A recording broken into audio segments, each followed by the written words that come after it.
நான் கூட அதை பத்தி ஒன்றும் பெருசா தெரியாது. ஆனா அந்த நிலா மறைஞ்சு போச்சுன்னா இந்த உலகமே இருட்டாயிடும். உனக்கு இதெல்லாம் புரிய வாய்ப்பு இல்லை. இதெல்லாம் ரொம்ப ஹை லெவலான விஷயம். உன்ன மாதிரி மிடில் கிளாஸ் ஆளுக்குலாம் இதெல்லாம் புரிய வாய்ப்பு இல்லை. என்ன அழகு அப்படின்னு சொல்லிட்டே இருக்கா. அதை கேட்டு சாந்திக்கு வந்து செம்ம கோவம் வந்துடுது. அர்ஜுனை தட்டி விட்டுட்டு தள்ளி போய் நிக்கிறா. உடனே அர்ஜுன் வந்து என்ன ஆச்சு உனக்கு அப்படின்னு சாந்தி கிட்ட கேட்கறான். அதுக்கு சாந்தி சொல்றா, எனக்கு இந்த மாதிரி விஷயங்கள்லாம் புரியணும்னு அவசியம் இல்லை. நான் இந்த மாதிரி ஹை லெவலா இருக்கணும்னு ஆசைப்படல. எல்லாரும் மாதிரி மிடில் கிளாஸாவே இருந்துட்டு போறேன், சராசரியா இருந்துட்டு போறேன் அப்படின்னு சொல்றா. உடனே அர்ஜுன் சாரி அர்லூசு அப்படின்னு சொல்றான். அதுக்கு வந்து சாந்தி சொல்றா, இதெல்லாம் வந்து எங்களோட மிடில் கிளாஸ் ஆளுங்களோட இது, அதெல்லாம் உனக்கு புரியாத அர்லூசு, சாரி அர்ஜுன் அப்படின்னு சொல்லிட்டு அழுதுட்டே போறா. அப்ப வந்து அயான் வந்து எதிர்க்க வரான். அவங்க 2 பேரும் அப்படியே இடிச்சுக்கிறாங்க. ஆந்தி போயிட்ட அப்புறம் அர்ஜுன் கிட்ட வந்து அயான் சொல்றான், ஏன்னா இன்னைக்குன்னு பார்த்து நீங்க இவகிட்ட சண்டை போடுறீங்க, ஏன்டா என்ன ஆச்சு அப்படின்னு அர்ஜுன் கேட்கறான். அவங்க கிட்ட எதுவுமே சொல்லலையா, என்ன ஆச்சு சொல்லு அப்படின்னு சொல்றான். அப்புறம் அவங்க 2 பேரும் பேசிட்டு இருக்கும்போது சாந்தி வந்து அழுதுட்டே படியில இறங்கிட்டு வரா. அர்ஜுன் பேசுற எல்லாத்தையுமே அவன் நினைச்சிட்டே வீட்டுக்குள்ள வரா. அப்படியே அங்க இருந்து கட் பண்ணி சாந்தியோட ரூம்ல காட்டுறாங்க. சாந்தி அழுதுட்டே உட்காந்துட்டு இருக்கா. அப்ப அவங்க அம்மா வந்து என்ன ஆச்சு என்னன்னு கேக்குறாங்க. அதுக்கு வந்து சாந்தி எதுவும் இல்லை அப்படின்னு சொல்றா.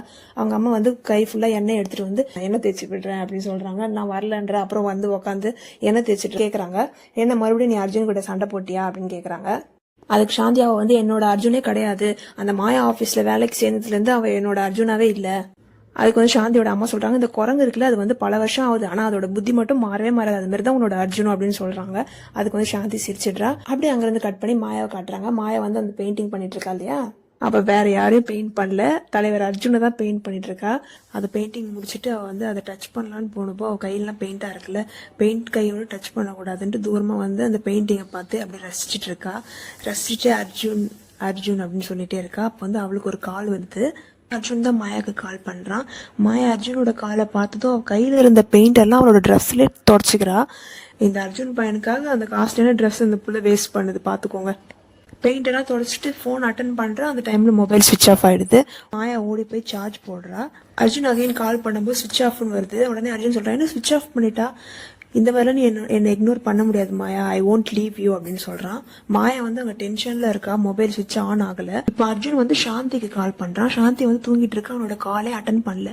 மறுபடியும் மாயா வந்து அர்ஜுனுக்கு கால் பண்றான். இந்த டைம்ல பிஸின்னு வரும். மாயாவுக்கு செம்ம டென்ஷன் ஆகுது. அர்ஜுன் பையனும் நிக்காம மறுபடியும் சாந்திக்கு கால் போட்டுக்கிட்டே இருக்கான். ஃபைனலி சாந்தி ஏந்து மொபைல பார்த்துட்டு சைலண்ட்ல போட்டு படுத்து தூங்கிடுறா. மாயா அங்க கால் பண்ணி டென்ஷன் ஆகி போனே தூரமா தூக்கி போட்டுடுறா. அந்த டைம்ல மாயாவோட அம்மா வந்து அந்த ரூம் பக்கம் வராங்க. மாயா என்ன ஆச்சு அப்படின்னு கேட்க வராங்க. மாயாவோட ஃபேஸை பார்த்து அவங்க அம்மாவே பயந்து ஓடிடுறாங்க அவங்க ரூமுக்கு. அங்க இருந்து கட் பண்ணி அர்ஜுனோட வீட்டுல தான் கட்டுறாங்க. அர்ஜுன் வந்து தனியா பேசிட்டு இருக்கான் சாந்தியை நினைச்சு. என்ன சாந்தி, நீ என் மேல கோவப்படுறது நியாயம் தான், ஆனா நீ என்கிட்ட பேசாம இருக்கிறது எவ்வளவு கஷ்டமா இருக்கும்னு உனக்கே தெரியும் அப்படின்னு நினைச்சு பேசிட்டே இருக்கான். அங்க இருந்து அப்படியே கட் பண்ணி சாந்தியோட வீட்டுல தான் கட்டுறாங்க. சாந்தியோட அம்மா வந்து ஃப்ரிட்ஜ்ல ஏதோ ஒன்று வைக்கலான்னு வராங்க. அவங்களோட ஹஸ்பண்ட் வந்து ஹாலில் உட்காந்துட்டு இருக்காரு. அதை பார்த்து பயந்துடுறாங்க. பயந்துட்டு அவர்கிட்ட போய் கேட்கறாங்க, என்னங்க நீங்க ஹாலிவுட் படத்துல வர மாதிரி உட்காந்துட்டு இருக்கீங்க, நீங்க நல்லா இருக்கீங்கல்ல. உடனே அவரு கேட்கறாரு, சாந்தி நல்லா இருக்கால அப்படின்னு சொல்லிட்டு கேட்கறாரு. அதுக்கு சாந்தியோட அம்மா சொல்றாங்க, நல்லா இருக்கா, அவன் அர்ஜுனோட சண்டை போட்டு வந்திருக்கா அப்படின்னு சொல்றாங்க. உடனே இவர் சொல்றாரு, இப்பெல்லாம் அவங்க 2 பேருக்கும் அடிக்கடி சண்டை வருது அப்படின்னு சொல்றாரு. அதுக்கு அவங்க அம்மா சொல்றாங்க, இல்ல அவங்க 2 பேரும் சேர்ந்துருவாங்க, எப்பவுமே வழக்கமா சண்டை போடுறதானே, நாளைக்கே 2 பேரும் ஒன்னா சேர்ந்துருவாங்கன்னு சொல்றாங்க. அதுக்கு வந்து அவங்க அப்பா சொல்றாரு, இதுக்கப்புறம் அர்ஜுன் கூட வந்து பேசாம இருக்கிறது தான் நல்லதுன்னு நான் நினைக்கிறேன். அதுக்கு அவங்க அம்மா சொல்றாங்க, என்னங்க நீங்களும் நானும் கூட தான் சண்டை போடுறோம், சின்ன சின்ன சண்டையெல்லாம் மனசுல வச்சுட்டு உறவை விட்டுற முடியுமா அப்படின்னு சொல்றாங்க. அதுக்கு அவர் சொல்றாரு, சேர்ந்து இருப்போம்னு நினைச்ச அப்புறம் தான் நம்ம சண்டை போட்டா கூட அது இனிமையா இருக்கும், இவங்க 2 பேரும் சேருவாங்களான்னு தெரியலையே நமக்கு அப்படின்னு சொல்றாரு. அதுக்கு அவங்க அம்மா சொல்றாங்க, இவங்களோட சண்டைலாம் சும்மா 5 நிமிஷம் தாங்க அப்படின்னு சொல்றாங்க. அதுக்கு அவங்க அப்பா சொல்றாரு, இந்த சண்டை இதுக்குள்ள முடியற மாதிரி எனக்கு தெரியல, இது அடுத்த வாரம் அடுத்த வருஷம் அப்படியே போயிட்டே இருக்கும்னு எனக்கு தோணுது அப்படின்னு சொல்றாரு. அதுக்கு அவங்க அம்மா, என்னங்க இப்படி சொல்றீங்க, எனக்கு பயமா இருக்கு நீங்க சொல்றத பார்த்தா அப்படின்னு சொல்றாங்க. அதுக்கு அவர் சொல்றாரு, நீ கண்டிப்பா பயந்தாகணும், பொம்பளை பிள்ளைய படுத்த அம்மான்ற வகையில நீ கண்டிப்பா பயந்தாகணும், அதுவும் நீ எப்படிப்பட்ட பிள்ளைய பெற்றிருக்கனா, அவ தன்னோட நண்பனை ஒருதலையா காதலிச்சிட்டு இருக்கா, நீ கண்டிப்பா பயந்தாகணும், உன்னோட பயம்தான் அவளை வந்து அவளோட வாழ்க்கையில இருந்து காப்பாத்தும் அப்படின்னு சொல்றாரு. அப்படியே அங்க இருந்து கட் பண்ணி மாயாவோட ஆபீஸ்ல காட்டுறாங்க. அங்க வந்து மாயா வந்து அர்ஜுனுக்கு ஒரு கிஃப்ட் வாங்கியிருப்பாள், வாட்ச்.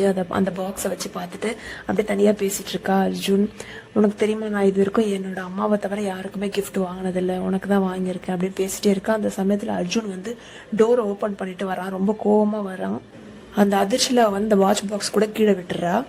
அர்ஜுன் மாயா கிட்ட சொல்றான், என்னோட 5th ஸ்டாண்டர்ட்ல இருந்து இப்ப வரைக்கும் என்னோட மேக்ஸ் எக்ஸாம்ல என்ன பாஸ் பண்ண வச்சதே அவதான், நடமாடும் கால்குலேட்டர்னு அவளுக்கு பேரு. தினமும் காலையில எனக்கு முன்னாடி எழுந்திரிச்சிருவா என்ன எழுப்பணுன்றதுக்காக.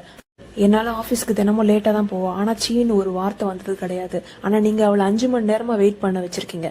மிஸ் மாயா, நீங்கள் ஃபேஷன் இந்த சிட்டியோட பாஸாக இருக்கலாம், ஐ டோன்ட் கேர் அப்படின்னு ரொம்ப கோவமாக சொல்லிட்டு மாயாவோட சேரை நோக்கி போகிறான். இதோட இந்த எபிசோட் இங்கே முடியுது. அடுத்த எபிசோட் சீக்கிரமாக அப்லோட் பண்ணுறேன். லைக் பண்ணுங்கள், சப்ஸ்கிரைப் பண்ணி வச்சுக்கோங்க, கமெண்ட் பண்ணுங்கள். தேங்க்யூ.